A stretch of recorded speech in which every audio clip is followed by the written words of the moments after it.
හොඳයි බලමු කොහොමද ඉන්ක්ලයින් චෙස් ප්‍රෙස් ෆ්ලයි එක කරන්න කියලා. ඉතින් අපි මේකෙදි ප්‍රෙස් එක සහ ෆ්ලයි එක දෙකම එකට එකතු කරනවා. ෆ්ලයි එකේ තරම් එළියට යන්නේ ප්‍රෙස් එකේ තරම් ඇතුළට නෑ. දෙක මැද විදිහට තමයි වර්ක් කරන්නේ. ට්‍රයිසෙප් එක කොටසක් වර්ක් කරනවා. බයිසෙප් එක කොටසක් වර්ක් කරනවා. අපේ ආම් මසල්ස් වලදී පෙක් මසල් එක උපරිම වර්ක් කරනවා. ඒකත් අපර් රීජන් එක වැඩි වර්ක් කරනවා. අපි ඇන්ගල් එක තියාගෙන හින්දා 35 degree to 45 degree තියාගෙන හින්දා.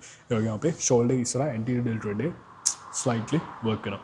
ඒකත් එකලා ඔය සම්පූර්ණ එළියට මෙහෙම කරලා ෆ්ලේ අවුට් කරලා නෙවෙයි මේක perform කරන්නේ. ඇතුළට මෙන්න මෙහෙම 45 degree angle එකකින් තමයි ඔයගේ humeral එකේ angle එක තියන්නේ ඇඟත් එක්කලා.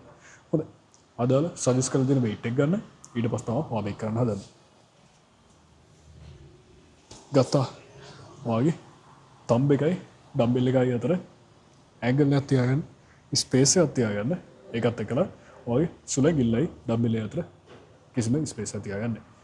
shoulders up back and down එක තියාගන්නවා. හැම වෙලේම ඔයගේ back muscles ටික පිටිපස්සට pin back කරලා තමයි තියෙන්නේ. ඊට පස්සේ එකපාරට එක ගානේ kick කරන ගමන් ගියා.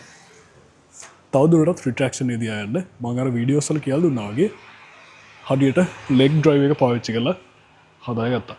ඊට පස්සේ හොඳ හුස්මක් අරගෙන press කරලා retraction එක still තියාගන්නේ. press එක කරන ගමන් fly එකක් කරගෙන යනවා.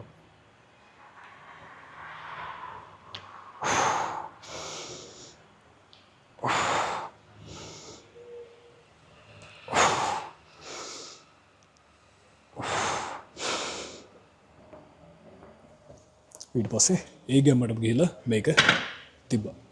හොඳයි. ඉතින් මේක කරද්දී මාර ටෙම්පෝ කියලා දුන්න වීඩියෝස් වලගේ කොයිලාකත් කොතනකවත් හෝල්ඩ් එකක් තියන් ඉන්නේ අපි මෙතනට ගියනවා අඩි පෙතර ගියනවා මෙතන ගියනවා. ඒ වගේම weight එක පහත් කරන එක normal regular speed එක ගන්න control පිට හැබැයි අනවශ්‍ය විදියට හිමීසරේ slow කරන්න යන්නේ නැත. හොඳයි. මම හිතනවා පැහැදිලිද කියලා ඒ ටික එහෙම තාම වෙන්නේ.